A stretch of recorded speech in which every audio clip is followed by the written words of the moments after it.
시 한 편도 사실 버거운데 오늘 본문으로 정한 말씀은 두 편입니다. 되게 많다 생각한 분 혹시 계실지 모르겠습니다. 그리고 제목 보시면 이 시의 저자는 두 편 모두 고라자손입니다.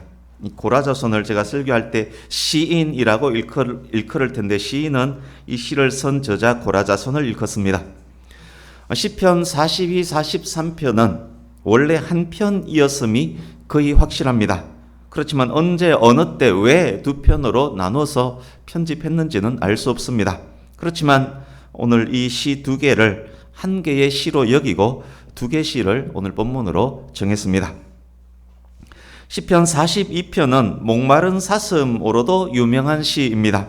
시냇물을 찾고 있는 목마른 사슴, 목마른 그 사슴이 시의 시작과 함께 전체 시의 이미지를 쫙 만들고 있습니다. 사슴이란 동물은 자주 물과 함께 등장합니다. 혹시 이 시 아시는지 모르겠습니다. 제가 낭송을 해드리겠습니다. 아마 박월매 집사님은 아시지 않을까 그런 생각을 해봅니다. 모가지가 길어서 슬픈 짐승이여. 아십니까? 네. 모가지가 길어서 시인 노천명이 쓴 사슴이란 시입니다. 모가지가 길어서 슬픈 짐승이여. 언제나 점잖은 편 말이 없구나. 관이 향기로운 너는 무척 높은 족속이었나 보다. 물속에 제 그림자를 들여다보고는 잃었던 전설을 생각해내고 어찌할 수 없는 향수에 슬픈 모가지를 하고 먼데 산을 쳐다본다. 제가 더 잘 아는 이유는 저희 중학교 국어 교과서에 실렸던 시, 유명한 시입니다. 평생 처녀로 살았던 노천명, 시인 노천명은 이 사슴의 고고한 이미지를 자기에게 지금 투영하고 있습니다. 그렇지만 저는 지금 사슴의 고고함에 대해서 말씀드리는 것 아닙니다. 사슴이 지금 어디에 있는지를 말씀드리려고 합니다. 사슴이 지금 어디에 있습니까?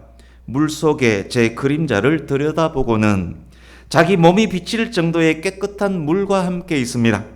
사슴이 정말 옛 전설을 생각하는지 정말 향수에 젖어서 먼 산을 바라보는지는 알 수 없습니다만 그렇지만 겉모습 보이는 객관적 사실은 깨끗한 물하고 지금 함께 있습니다. 이솝 우화에 나오는 어리석은 사슴을 아시지 않습니까? 사슴이 깨끗한 물 위에 비친 자기 모습을 바라봅니다. 멋진 뿔을 자랑스러워하고 갸냘픈 자기 다리를 창피해합니다. 사슴이 사자에게 쫓기게 되었습니다. 갸냘픈 다리가 그렇게 자기를 빨리 달리게 할 줄 몰랐습니다. 자랑스러워했었던 그 뿔이 자기를 나뭇가지에 묶어버릴 줄 몰랐습니다. 결국 뿔 때문에, 자랑스러워했던 뿔 때문에 사자의 먹잇감이 됩니다. 그렇지만 저는 지금 사슴의 그 어리석음에 대해서 이야기하는 것 아닙니다. 사슴이 자주 왕래했던 곳이 어디였는가를 확인하는 중입니다. 사슴은 자주 물과 함께 있습니다. 동물의 왕국 자주 보지 않습니까? 이런 장면 종종 나옵니다. 사슴 한 마리가 무리를 뛰쳐나와서 혼자 돌아다닙니다. 시청자들은 저런 멍청한 사슴 왜 혼자 돌아다니냐라고 생각합니다. 그 사슴은 물을 찾아갔습니다. 그 사슴이 찾아간 곳은 우물가입니다. 혼자 물을 먹다가 맹수의 먹잇감이 되곤 합니다. 한라산 정상에 백록담이 있습니다. 이름이 백록담인 이유를 아십니까? 지금은 멸종했지만 제주 한라산에 하얀 사슴이 살고 있었습니다. 하얀 사슴이 찾아와서 물을 먹던 곳이라고 이름이 힐백 사슴록 백록담입니다. 목마른 사슴이 한라산 꼭대기까지 와서 물을 먹었던 것입니다. 이제 팔레스타인 지역의 사슴에 대해서도 알아보겠습니다. 한라산에는 하얀 사슴 백록이 살았지만 팔레스타인 지역에 서식하는 사슴류는 붉은 사슴 혹은 노란 사슴 아니면 노루입니다. 가을에 이 사슴들이 짝짓기를 합니다. 수사슴들은 짝을 찾아 났을 때 타는 듯한 목마름이 생긴다라고 합니다. 짝을 찾아다니다가 목마름이 엄습하면 모든 것 제쳐두고 오직 물만을 찾아다닙니다. 아시듯 중동지방에는 물이 귀합니다. 헤매던 사슴들이 물을 못 찾을 때에는 뜨거운 태양 아래 거꾸러져서 거품을 물고 죽어갑니다. 앞발로 땅을 파다가 눈을 부릅뜨고 죽습니다. 사슴에게 한 모금의 물은 곧 생명입니다. 삼손 이야기할 때 에낙골에 기억나십니까? 삼손이 목말라서 죽을 지경에 이르렀을 때 오직 물을 찾아다닐 때 하나님께서 물을 터뜨려 주신 곳 에낙골에, 아마 그 사슴의 입장이 이 삼손의 입장이었을 것입니다. 그렇습니다. 사슴과 물은 뗄래야 뗄 수 없는 관계입니다. 목마른 사슴에게 물은 곧 생명입니다. 시편 42편을 쓴 시인 고라자손은 아마 들판에서 비참하게 죽어간 수많은 사슴들을 목격했을 것입니다. 맹수에게 물린 것도 아니고 병든 것도 아닌 상처 하나 없이 두 눈 부릅뜨고 죽은 사슴들을 목격했을 것입니다. 한 모금의 물을 얻지 못해 갈증으로 죽어간 것입니다. 그러기에 오늘 본문의 이미지 중 가장 중요한 것은 사슴이 아닙니다. 가장 중요한 이미지는 물입니다. 사슴이 갈망했던 시낸 물은 생명입니다. 요한복음 4장에 나오는 생수와 같습니다. 하나님과의 생생한 영적 교통을 의미하는 단어입니다. 목마른 사슴이 시인입니다. 목마른 사슴이 지금 생수를 찾아다니고 있습니다. 맹수, 거친 들판, 배고픔은 지금 문제가 아닙니다.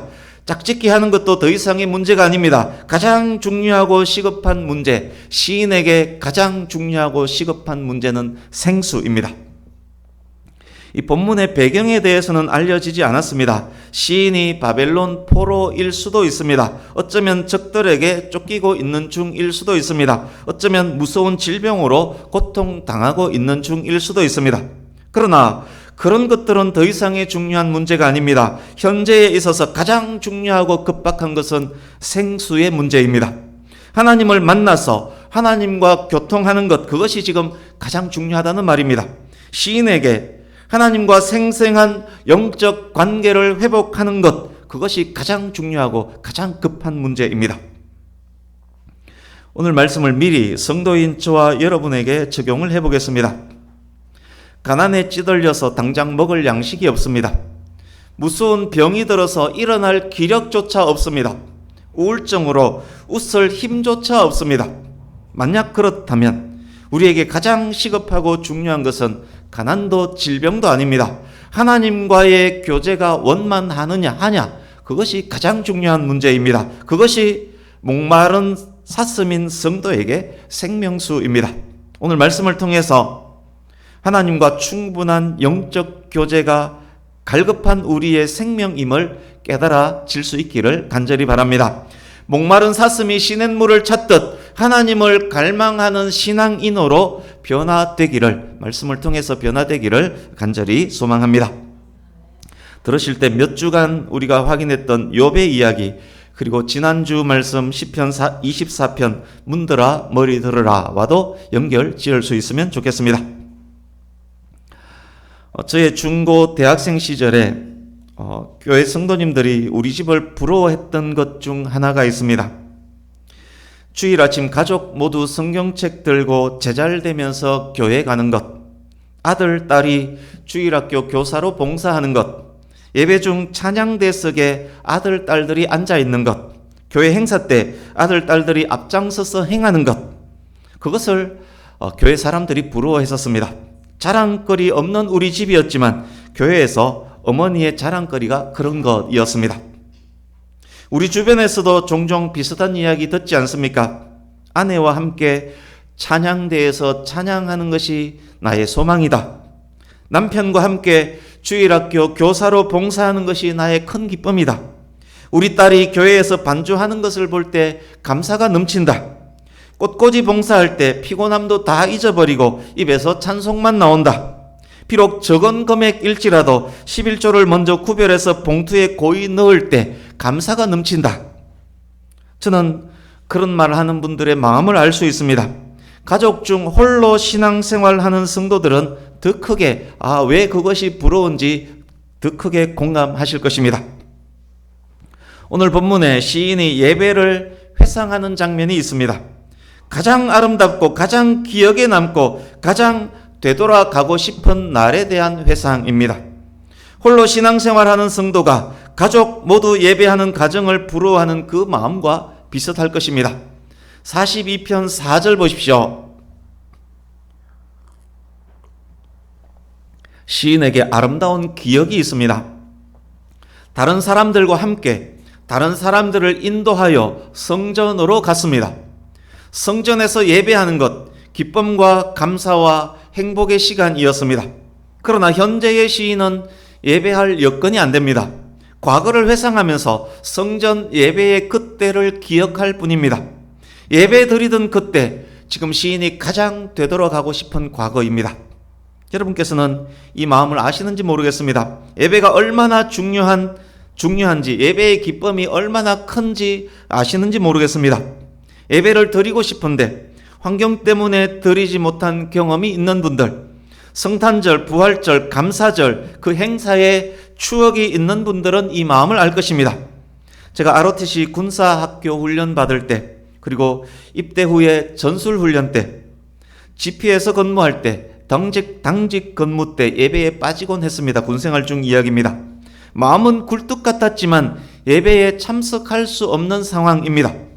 최전방 철책 근무로 몇 주 만에, 몇 개월 만에 예배에 참석한 적도 있습니다. 그렇지만 시시때때로 말씀 읽고 묵상했으며 잠자기 전 기도와 감사로 하루를 마무리하곤 했습니다. 그렇지만 예배에 가지 못했지 않습니까? 몇 개월 만에 들어서는 예배당, 회중들의 찬송소리, 느껴지는 하나님의 임재, 예배의 그 감격은 겪어보지 않은 분들은 모를 것입니다. 그때를 생각하면 시인이 지금 예배를 그리워하며 회상하는 그 마음을 이해할 수 있습니다. 기독교 박해국에서 생명의 위험을 무릅쓰고 예배하는 사람들이라면 시인의 마음이 더욱 잘 이해가 될 것입니다. 이제 본문 보십시오. 본문 단락은 과거, 현재, 미래로 나누어져 있습니다. 첫 번째 단락이 과거 회상을 하는 42편 1절에서 5절입니다. 두 번째 단락 시인의 현재 6절에서 11절입니다. 그리고 세 번째 단락이 시인의 미래 43편입니다. 과거, 현재, 미래 각 단락은 예배와 밀접하게 연결이 되어 있습니다. 42편 4절 다시 보십시오. 과거 드렸던 예배의 감동을 기억하고 있습니다. 42편 6절 7절 시인의 현재입니다. 현재의 시인은 낙심 가운데, 고통 가운데 있습니다. 예배를 드릴 수 없는 환경에 처해 있습니다. 성전에서 멀리 떨어진 요단강 상류 헤르몬산은 이스라엘 최북쪽에 있습니다. 헤르몬산과 미살산, 아마 헤르몬산 인근 산지 같습니다. 성전에서 멀리 떨어진 저 북쪽에 있습니다. 실질적 거리뿐만 아니라 영적인 거리도 이토록 멀멀 표현하고 있습니다. 예배에 대한 회상만 할 뿐 마음껏 하나님께 다가가지를 못하고 있습니다. 구약의 예배는 성전에서 드린 예배였기 때문에 더더욱 할 수 없습니다. 그러나 그런 가운데서도 하나님의 인자하심을 잊지 않고 기도하며 찬송합니다. 훈련 중 잠자기 전에 기도하고 말씀 읽는 것과 비슷합니다. 7절 뒷부분 보십시오. 그나마 그런 예배에 대한 묵상, 하나님에 대한 묵상이 있었기에 시인의 신앙은 유지될 수 있었고 또 인내할 수도 있었습니다. 시인에게 닥친 환난, 고통, 시인에게 닥친 모든 파도와 물결을 지금 주의 파도와 물결이라고 부르는 이유인 것입니다. 8절 9절 보십시오. 환난과 고통 중에 있지만 여전히 하나님은 인자하신 하나님이시며 여전히 여호와는 시인의 반석이었습니다. 환난 고통마저도 여호와의 통제하에 있음을 아는 신앙이 시인에게 있었습니다. 금은 구름 아래에서 소나기를 지금 두들겨 맞고 있지만 구름 위에 태양이 있듯이 환난 중일지라도 하나님께서 그 위에 항상 계심을 아는 신앙, 욥과 같은 신앙이 시인에게 있습니다. 43편 3절 보십시오. 미래를 향한 시인의 희망입니다. 시인이 무엇을 소원하고 있습니까? 주의 빛과 진리의 인도함을 받아 주의 거룩한 산, 주께서 계시는 곳에 이르기를 희망하며 기도합니다. 이게 무슨 기도입니까? 과거 드렸던 예배의 아름다움을 회상하며 현재는 고통 중에 있지만 다시 회복되어서 주의 성전에서 마음껏 예배하기를 원합니다 라는 소원의 기도입니다. 목마른 사슴이 시냇물 찾듯 가장 먼저 오직 하나님을 갈망하고 있는 것입니다. 성도님 여러분, 예배 드릴 수 있음이 얼마나 큰 은혜인지 아십니까? 지금 우리가 얼마나 큰 은혜를 누리고 있는지 아십니까? 지구상 수많은 사람들은 예배를 위해서 목숨을 겁니다. 중국에서, 북한에서, 중동 어느 지역에서, 아프리카 어느 나라에서 지금도 예배 드리기 위해서 목숨을 겁니다. 예배 드리다가 잡히면 죽을 목숨이지만 예배를 드립니다. 사슴이 어떤 위험도 무릅쓰고 오직 물을 찾아 헤매듯 오직 하나님을 찾아 목숨까지 거는 사람이 이 지구상에 얼마나 많은지 아십니까? 예배의 기쁨을, 예배의 은혜를, 예배 드릴 수 있음에 대한 감사를 알고 누리는 우리가 되기를 원합니다. 그러니까 우리가 가장 갈망해야 할 것이 온전한 예배임을 우리는 알아야 하는 것입니다. 본문 시인에게는 또 다른 아픔이 있었습니다. 역시 하나님 향한 갈망과 관계가 있습니다. 지금 시인은 고향에 있지 않습니다. 고향에 갈 수도 없습니다. 이스라엘의 예배는 말씀드렸듯이 예루살렘 성전에서 드리는 예배입니다. 현재 예배를 드릴 수 없습니다. 모든 남자는 성전에서 예배를 드리라 하나님께서 명령하신 명절, 그 명절에도 예루살렘으로 갈 수가 없습니다. 큰 환난과 고통 중에 있기 때문입니다. 그런 시인을 더욱 아프게 하는 것이 있었습니다. 42편 3절 보십시오. 주변 사람들이 이렇게 말합니다. 아이고 자식 꼴 좋다. 네 하나님 있는 것 맞냐? 너의 하나님 어디 있는데? 하나님이 너의 하나님이 맞다면 네가 왜 이 땅으로 사는데? 자기로 인해서 하나님이 욕듣고 있습니다. 시인이 자기 때문에 하나님 욕듣는 것이 너무 마음 아픕니다. 그런 아픔 때문에 주야로 밥 먹듯 눈물을 흘리고 있습니다. 눈물이 밥이 되어 있습니다. 새 친구들 사이에서 눈물 흘리는 욥을 보는 듯합니다. 그러나 그게 과거로 끝나지 않습니다. 현재도 마찬가지입니다. 42편 10절 보십시오. 아픔 중에 있지만 하나님의 인자하심, 반석이신 하나님을 믿고 기도하며 위로를 얻으면서 버텨나가고 있습니다. 그런데 주변의 사람들 보십시오. 또 말합니다. 꼴 좋다. 하나님 어디 있는데? 너의 하나님 맞냐? 하나님이 있다면 하나님을 예배하기 원하는 너의 삶이 지금 그따위인데 왜 너는 그렇게 지질이 궁상맞게 사는데 왜 그따위로 사는데? 그 말이 얼마나 아픈지 마치 칼로 뼛속을 찌르는 것 같습니다. 시인이 인간관계 때문에 지금 이토록 아파하고 있습니다. 다시 9절 보십시오. 그래서 시인의 기도가 때로는 원망 섞인 기도처럼 됩니다. 반석이신 하나님께 하나님 어찌 나를 잊으셨습니까? 라고 기도합니다. 하나님께 반항하는 것으로 보여졌었던 욥의 모습이 떠오릅니다. 어찌 나를 버리셨나이까? 십자가에서 기도하던 예수님의 모습도 떠오르는 부분입니다.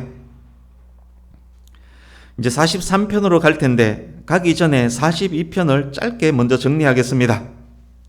시인의 과거와 현재는 이 시에 나오는 과거와 현재는 자기와의 대화였습니다. 과거를 회상하면서 좋았던 때를 기억했습니다. 현재의 아픔으로 하나님 어찌하여 라고 기도했습니다. 5절 6절 보십시오. 42편 5절 6절. 시인이 자기 영혼에게 물었습니다. 네가 어찌하여 낙심하느냐? 네가 어찌하여 불안해하느냐? 11절도 보십시오. 내 영혼아 네가 어찌하여 낙심하며 불안해하느냐? 하나님께 기도하고 있지만 시인의 기도는 자기 연민의 기도였습니다. 스스로 우울해하는 기도였습니다. 자기 영혼과의 대화였습니다. 낙심과 불안의 연속이었습니다. 그런데 43편에서 변화가 생깁니다. 자기 영혼과의 대화의 틀 안에 있던 시인의 기도에 제3자를 끌어들입니다. 자신에게 대해 말하는 것을 거치고 하나님께 대해 말하기를 시작합니다. 드디어 회복의 기미가 보입니다. 구원이 시작됩니다. 우리에게도 치유와 회복이 필요하지 않습니까? 그렇다면 먼저 자기 연민에서 벗어나야 합니다. 하나님, 왕년에 저 이랬지 않습니까? 하나님, 왕년에 돈도 잘 벌었고 헌금도 많이 했고 운동장에서 공도 뻥뻥 차지 않았습니까? 하나님, 저 어릴 때 성탄절 발표 때 정말 잘했지 않습니까? 하나님, 제가 청년 때 교회 반주로 그렇게 봉사하지 않았습니까? 하나님, 그때 저는 정말 기뻤습니다. 그때 정말 좋았습니다. 그때 다시 오면 좋겠습니다. 자기 마음속에 있는 짐들, 자기 마음속에 있는 기억들에서 먼저 벗어나야 합니다. 왕년에 어쩌고 저쩌고는 신앙생활에도 사회생활에도 도움이 되지 않습니다. 매일매일 기도는 할지라도 이런 형태의 기도, 자기 영혼과의 대화라는 구조 속에는 변화가 생기지 않습니다. 매일의 기도가 왕년에 어쩌고 서럽습니다 어쩌고의 기도가 되어서는 발전이 없다는 말입니다. 하나님을 바라보아야 합니다. 구원을 위해서 담대하게 하나님께 호소해야 합니다. 그럴 때 비로소 회복의 전환점을 맞이하게 될 것입니다. 시인의 전환점이 바로 43편 4절입니다. 43편 4절 보십시오.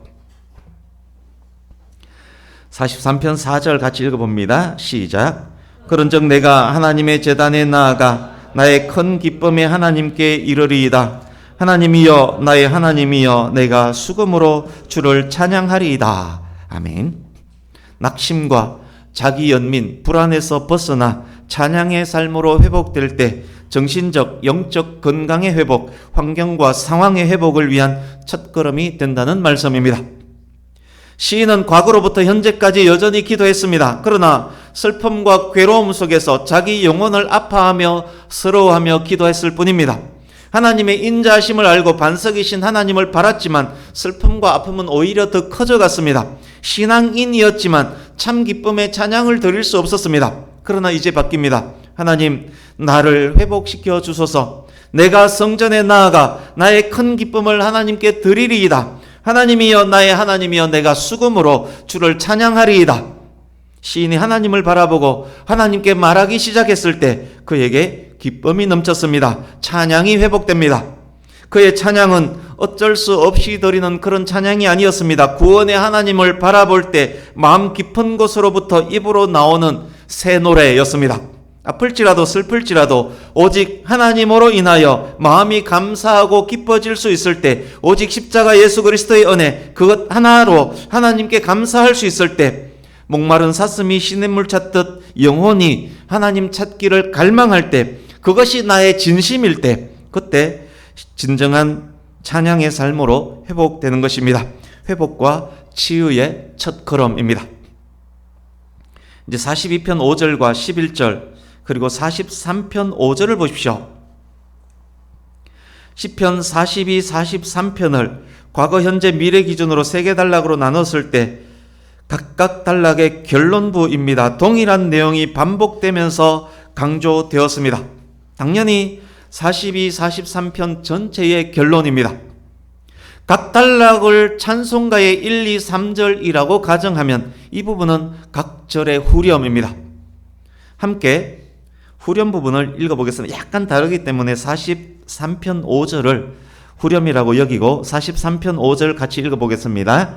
시작. 내 영혼아, 내가 어찌하여 낙심하며 어찌하여 내 속에서 불안해하는가? 너는 하나님께 소망을 두라. 그가 나타나 도우심으로 말미암아 내 하나님을 여전히 찬송하리로다. 아멘. 42, 43편 전체의 결론입니다. 비록 낙심하며 불안해했지만 목마른 사슴이 시냇물 찾듯 하나님을 찾았습니다. 하나님이 눈에 보이지는 않았지만 하나님께서 계시지 않는 듯한 상황이 현재도 계속되지만 과거, 현재 오직 하나님께 소망을 두었습니다. 이제 확신이 생겼습니다. 하나님께서 나타나 도우실 것을 확신하게 되었습니다. 소망으로 미래를 확신하는 것입니다. 낙심과 불안이 찬송으로 바뀌었습니다. 이제 말씀을 마무리해 가겠습니다. 가장 중요한 사실이 있습니다. 시인은 구약의 성도입니다. 우리는 신약의 성도입니다. 구약의 성도와 신약의 성도에게 차이가 있다는 것입니다. 구약의 성도들은 말씀드렸듯이 예루살렘 성전에 가야만 온전함의 예배를 드릴 수 있었습니다. 그러나 신약의 성도들에게는, 저와 여러분들에게는 더 이상 예배함의 장소와 절기에 제한이 없습니다. 이 땅에 오신 예수 그리스도, 성전보다 더 크신 성전 자체이신 예수 그리스도로 말미암음입니다. 주보 오른쪽 하단 요한복음 4장 21절에서 24절, 4장 21절에서 24절 먼저 같이 읽습니다. 시작. 예수께서 이르시되 여자여 내 말을 믿어라. 이 산에서도 말고 예루살렘에서도 말고 너희가 아버지께 예배할 때가 이르리라. 아버지께 참되게 예배하는 자들은 영과 진리로 예배할 때가 오나니 곧 이때라. 아버지께서는 자기에게 이렇게 예배하는 자들을 찾으시니라. 하나님은 영이시니 예배하는 자가 영과 진리로 예배할지니라. 아멘. 신약의 성도들 역시 성전이기 때문에, 그리스도인 안에는 성령께서 거하시기 때문에 그곳이 어디이든 언제이든 하나님을 예배할 수 있습니다. 지금도 온라인으로 예배하는 분 계실 것입니다. 그곳에서 드리는 예배도 하나님께서 기쁨으로 받으십니다. 목마른 사슴이 시냇물 찾듯 갈망함으로 오직 하나님을 바라며 예배 드릴 수 있는 것입니다. 그 예배가 바로 영과 진리의 예배입니다. 옛날 성경에는 신령과 진정으로 드리는 예배라고 번역이 되어 있었지만 지금 개편된 성경은 영과 진리로로 번역이 바뀌었습니다. 예전 번역은 좀 문제가 있습니다. 영과 진리로가 더 바른 번역입니다. 그래서 우리 대표 기도하는 분들, 그리고 각자 기도하는 분 중에 신령과 진정으로라고 기도하는 분이 여전히 많으신데 앞으로는 바꾸면 좋겠습니다. 옛날 번역보다 영과 진리로 하는 것이 훨씬 더 바른 번역입니다. 영과 진리로 예배하게 하옵소서, 이렇게 기도를 바꾸면 좋겠습니다. 네, 계속 말씀드리겠습니다. 그렇지만 신약의 그리스도인이라고 할지라도 항상 하나님의 임재 안에서 풍족히 물을 마시는 것은 아닙니다. 우리 역시 자주 하나님의 부재감을 느끼고 하나님의 임재를 갈망할 때가 있습니다. 시편 42, 43편은 하나님의 임재를 구체적으로 경험하기를 갈망하는 성도들에게 큰 기도의 모범이 됩니다. 시인이 그런 갈망을 가진 그리스도인을 지금 사슴에 비유하고 있습니다. 우리 주보 오른쪽 요한복음 4장 14절도 읽습니다. 요한복음 4장 14절 시작. 내가 주는 물을 마시는 자는 영원히 목마르지 아니하리니 내가 주는 물은 그 속에서 영생하도록 솟아나는 샘물이 되리라. 아멘. 목마른 사슴 시냇물 찾듯 하나님 찾으며 예배하는 참된 예배자에게 영생하도록 솟아나는 영생수를 하나님께서 충분히 주십니다. 구원의 복입니다. 그는 영원히 목마르지 않을 것입니다. 뿐만 아닙니다. 사는 동안 하나님께서 함께 하심을, 성령 충만케 하심을, 복 주시고 회복케 하심을 경험하게 하실 것입니다. 아픔 중에, 슬픔 중에, 가난 중에, 질병 중에 있는 성도님 계십니까? 고민과 낙심과 불안과 우울과 자기 연민에 빠져 있는 성도 계십니까? 나의 환경과 형편이, 믿지 않는 가족, 친지, 이웃들이 하나님을 욕하게 만들고 있습니까?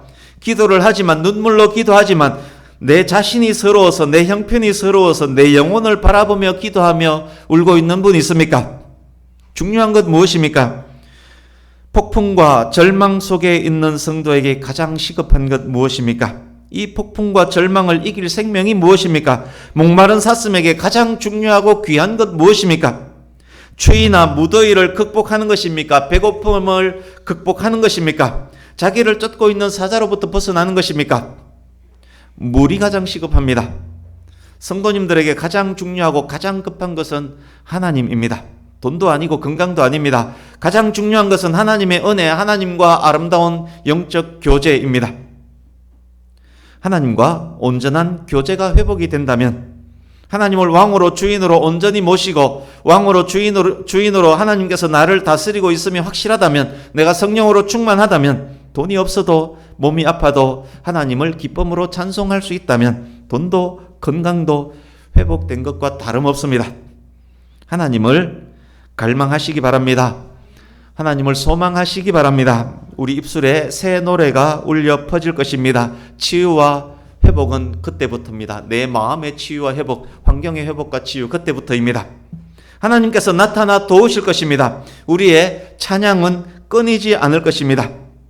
우리 자신을 위해서뿐만 아니라 우리에게 손가락질하면서 너의 하나님이 어디 있는데 하나님이 계시다면 네가 왜 그 꼴이냐 라고 말하는 그들에게 하나님의 영광을 나타내기 위해서라도 우리 삶은 변화되어야 할 것입니다. 이 치유와 회복의 역사가 저와 여러분 모두에게 있기를 예수님의 이름으로 축복합니다. 우리 말씀을 생각하시면서 본문의 결론 부분, 찬송가의 후렴이라 할 수 있는 43편 5절, 세 번 반복된 43편 5절을 한 번 더 읽고 말씀을 생각하면서 한 번 더 읽고 우리 마치겠습니다. 같이 읽습니다. 시작. 내 영혼아, 내가 어찌하여 낙심하며 어찌하여 내 속에서 불안해하는가? 너는 하나님께 소망을 두라. 그가 나타나 도우심으로 말미암아 내 하나님을 여전히 찬송하리로다. 아멘. 오직 하나님을 갈급하며 갈망하며 하나님께 소망을 두므로 하나님께서 도우시고 회복해 하시는 놀랍고 큰 은혜를 경험하는 우리의 삶 될 수 있기를 예수님 이름으로 축복합니다. 아멘. 기도하겠습니다.